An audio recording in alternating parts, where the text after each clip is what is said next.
Bismillah ar-Rahman ar-Rahim. Assalamu alaikum wa rahmatullahi wa barakatuh. How are you, my students? I hope that you're happy and healthy and ready for today's lesson. Unit 1, the project. But before we begin our lesson, let's jump to the workbook, page 82, and answer some questions and refresh our memory about our previous lessons. So question here number J, exercise J, match the jobs and sentences. Some of the sentences can be used for more than one profession. Then write one more sentence about necessary characteristics and qualifications for each job. So you can see the box here. We have some jobs. The first one is already have been marked construction engineers. So we have accountants, medical doctors, architects, teachers, flight attendants, TV presenters, consultants, photographers, and reporters. So we have here many professions, and we'll be answering the questions related to these professions. So you see the first one is already done for you. It's written here, it is essential that they like working outdoors.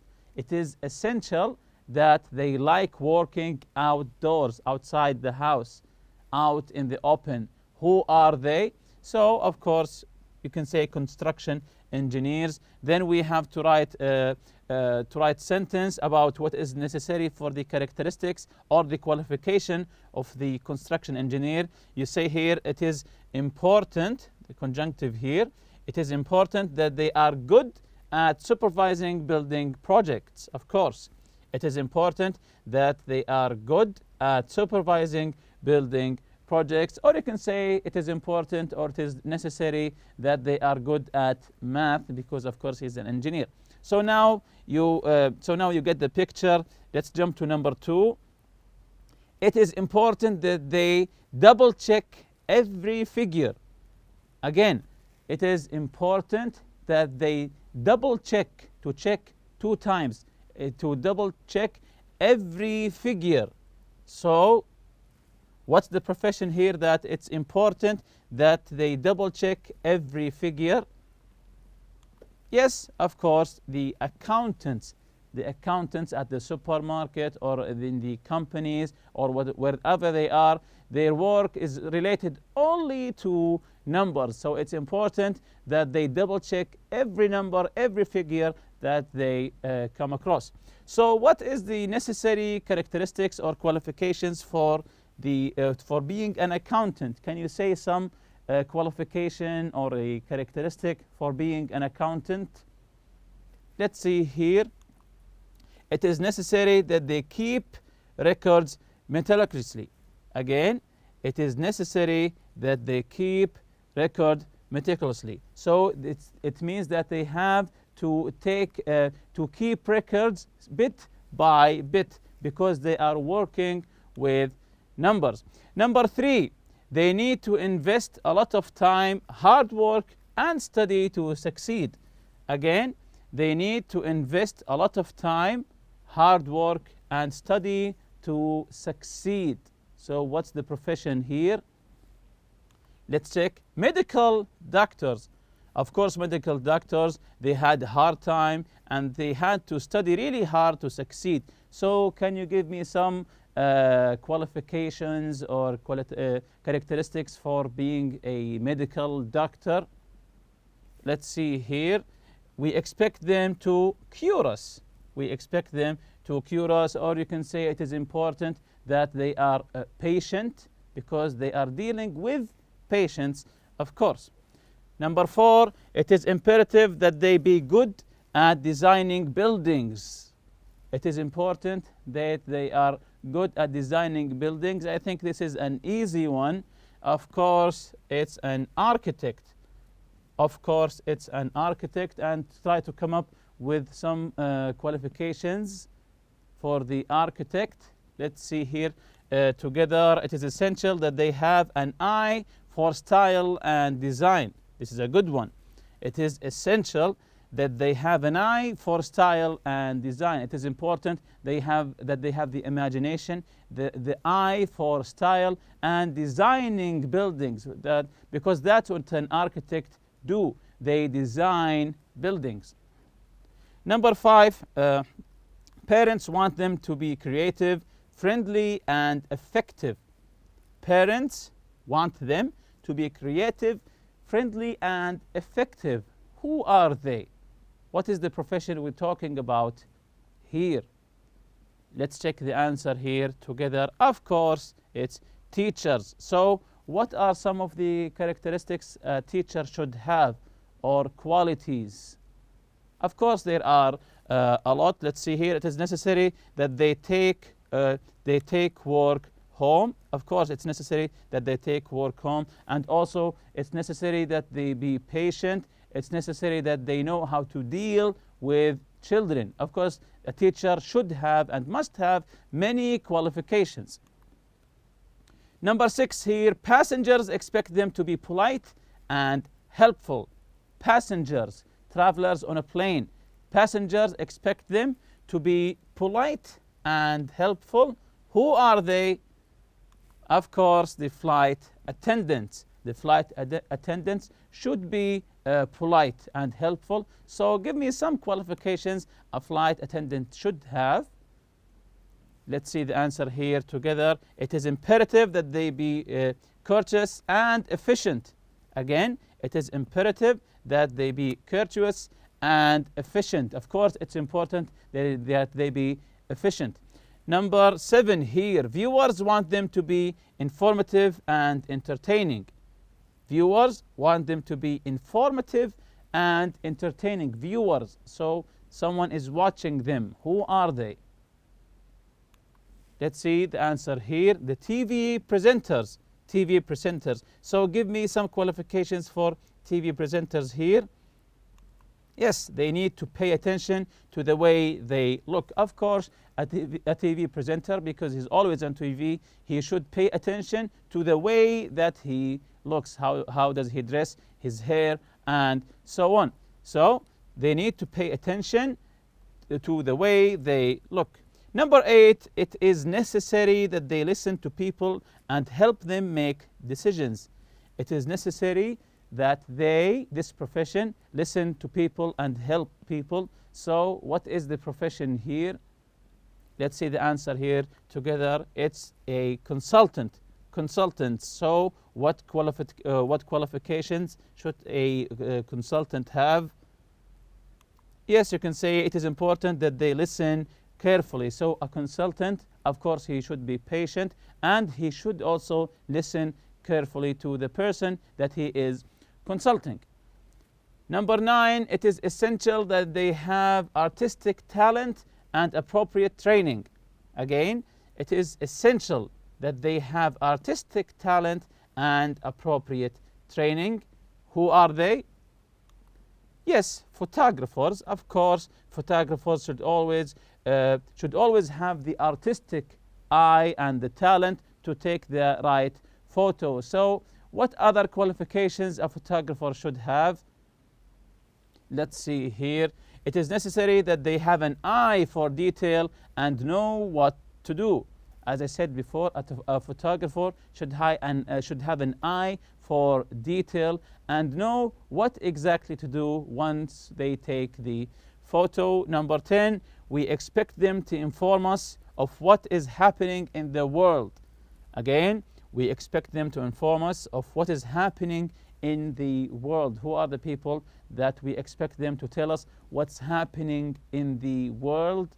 Let's check the answer here together. It's, of course, the reporters, and it is imperative that they check information before using it. Of course, being a reporter, before using the information, you have to check if this information is valid or not, if it's correct or not, so you don't spread an informative information.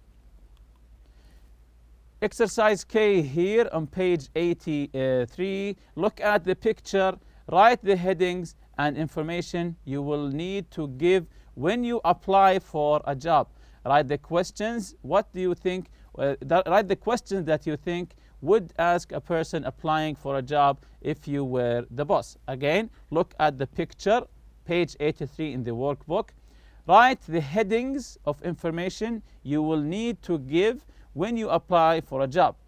And the second part here, write the questions that you would ask a person applying for a job if you were the boss. So if you were the boss, what are the questions that you're going to ask someone who is applying for a job in your company? This is the first table here. Information required on an application form.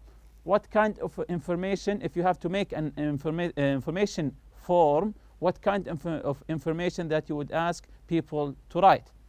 For example, here, their name, their family name, the address, and contact details. Of course, these are essential information. Again, name, family name, address, and contact details. What other information in the form also? Let's check here the second one. Work experience, qualifications, professional training. Of course, you should know if they have some work experience before, how many years, and also the qualifications. Do they have some certificates or degrees in some universities? Also, professional training. Have they had some professional training before coming to this company or not? Also, interests, references, previous employers. Interests, what are they interested in? And references and previous employers. Of course, this is necessary to know the previous employer. Where were you working before, and why did you leave your previous job? So what kind of questions, if you are a boss here, if you are the boss, what kind of questions you would ask someone who is trying to apply for your company? Let's come up with the first question. Have you ever worked in this kind of area before?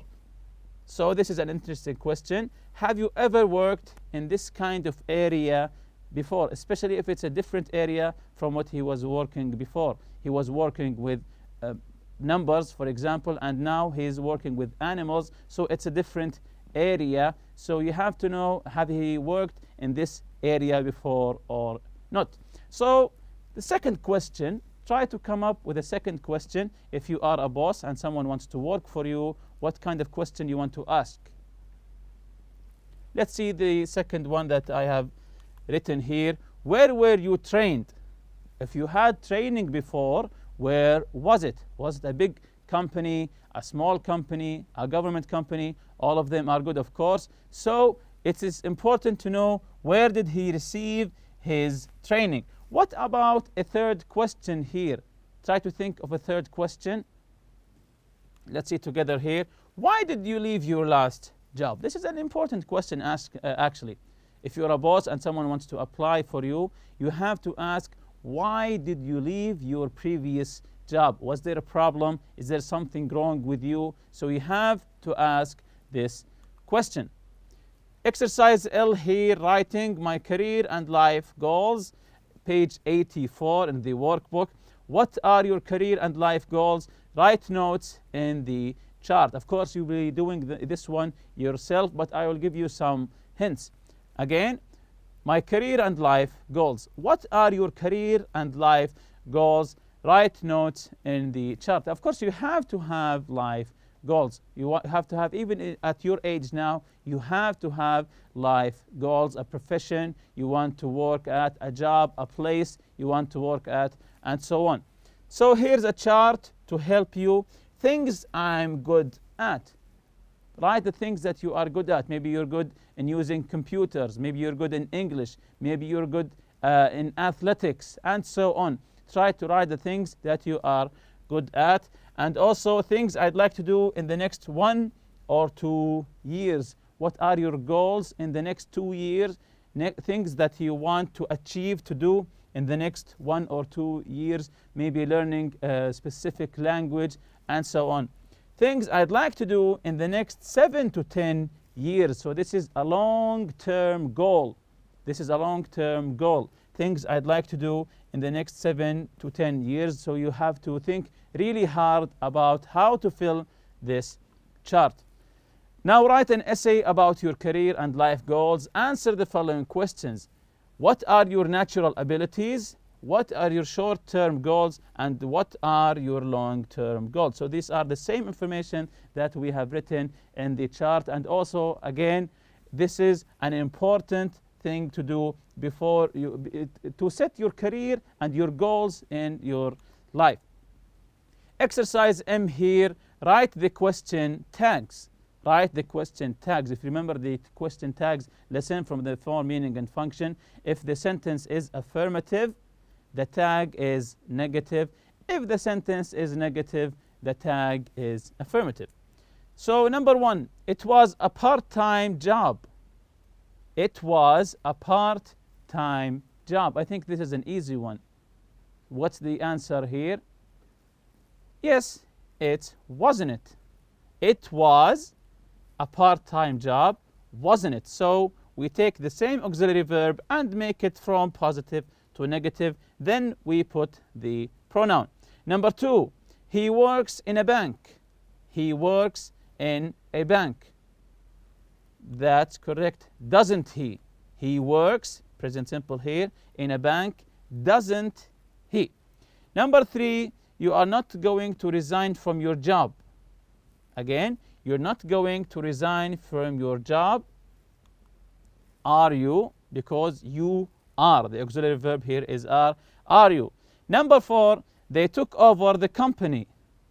They took over the company. Notice took here is a past tense verb and it's affirmative. They took over the company. So what's the answer here? That's correct. Didn't they? Number 5, there's a new manager in charge. There's a new manager in charge. Isn't there? Number 6, we won't have another meeting today. We won't, of course, won't is short for will not. We won't have another meeting today, will we? So if it's a negative, just make it affirmative and take the same pronoun. Exercise N here on page 85. Write requests for the situations. Use can, could, or would. The first one is already done for you. You must speak to the manager. Excuse me, could I speak to the manager? So we're writing request for situation. A request here using can, could, or would. Number 1, you want to apply for a job. You don't have an application form. So number 1, you want to apply for a job, but you don't have an application form. How do you request to have the application form? Using can, could, or would. Let's see the answer here together. Of course, could I have an application form? Number 2, you're tired. You want to have a short break. You're tired and you want to request. You want to have a short break. How do you ask for it? Yes. Could or can I take a short break? Excellent. Number 3, you don't know where the manager's office is. You're going to a new company, a new place, and you don't know where the manager's office is. How do you ask for it? Yes, excuse me, can you tell me where the manager's office is? Of course, you say, excuse me, can you tell me where the manager's office is? Number 4, you want to know your customer's address and phone number. You want to know, you have a customer and you want to know his information, his address and phone number. How do you ask for them? Let's see here the answer here together. Would you mind telling me your address and phone number? Would you mind? We're using would here. Would you mind telling me your address and phone number? Number 5, you need to send a text, but you don't have a cell phone. You need to send a text, urgent, but now you don't have a cell phone. So what do you say? Would you be able to lend me your phone to send a text? So you're asking someone to give you his or her phone. Would you be able to lend me your phone to send a text? And to revise our previous lesson, the tag questions from the form, meaning, and function. As we mentioned before, if the sentence is negative, you write the tag in the affirmative and vice versa. Also, polite ways to ask for information using can, could, and would. And also polite ways to make requests with can, could, and would. When making a request, you begin with these auxiliary verbs. Can you, could you, or would you? And also to express obligation, we use must, mustn't, and have to express obligation. Obligation is something that you should do. You must do this. You mustn't speak at class. You must be good in your life, and so on. And also to express the necessity and lack of necessity with have to, need to, needn't to, don't have to, and don't need to. To express necessity when something is necessary, you have to do this, you need to finish your homework. Or the lack of necessity, the absence of necessity, you don't need to help me, you don't have to come with me, and so on. So today's lesson, the project, this is our objective today, to write a report about a great job or a career. So you will be writing a report about a great job or a career using some of the steps that we will take now. Number 1, research and prepare presentation for your class on great jobs and careers. Number 2, work in pairs or groups. Decide on 3 great jobs. So try to think of 3 great jobs. Then search and collect information about each. Use the organizer to make notes. Then use your notes to prepare a PowerPoint presentation or a poster. Number 4, present it in class. So this is the chart here to help you. Job title, you can see here you have 3 jobs. Try to think of 3 great jobs. And the duties and activities, requirements, personal characteristics, employment prospects, career prospects. Think of a great job title, like a teacher or maybe a policeman. Duties and activities, of course, a policeman protects the innocent, protects the civilians. And requirements, what's the requirement of being a policeman? That maybe you are healthy and fit. Also, personal characteristics. Some personal characteristics, he should be patient because he's dealing with lots of pressure. And also, he also has to deal with pressure. A policeman should know how to deal with pressure, and so on with the chart. So you have to put 3 job titles here. When you prepare a PowerPoint presentation, here are some hints for you. Remember to think of your audience and what they might want to know. Select your key points and words. Use appealing visuals and also a few points on each slides. Always use visuals, and rehearse in your group to make changes. Again, rehearse in your group and make changes. And with that, we reach the end of this lesson. See you next lesson, inshallah. Subhanakallahumma bihamdik. Ashhadu an la ilaha illa anta astaghfiruka wa atubu ilayk. Assalamu alaikum.